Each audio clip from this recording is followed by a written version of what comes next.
मुरलीधर चांदगुडे यांचे वडील आणि बहीण शोभा यांनी या संदर्भात प्रतिक्रिया दिलेली आहे, ती सुद्धा बघूयात. मग ट्रक चालित होता तर मग ट्रकावर राजीन त्या बायकोनं ते घरी काढून दिलं बाबल्या कानान बायकोनं. मग येऊ नको म्हणे. हा, येऊ नको म्हणे.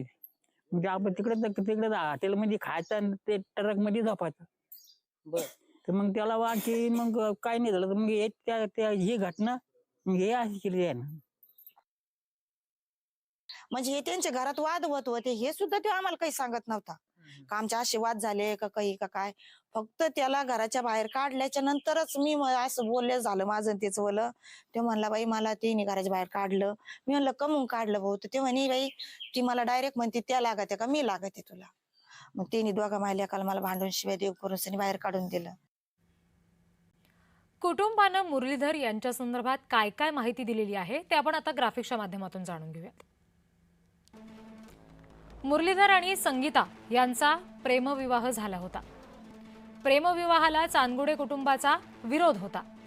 मुरलीधर आणि संगीताच्या लग्नाला कुटुंबापैकी कुणीही गेलं नव्हतं.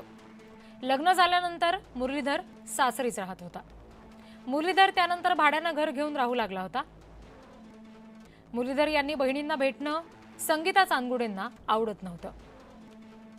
बहिणीच्या मुलाच्या लग्नाला मुरलीधर चांदगुडे गेले आणि त्यामुळे वाद उफाळला.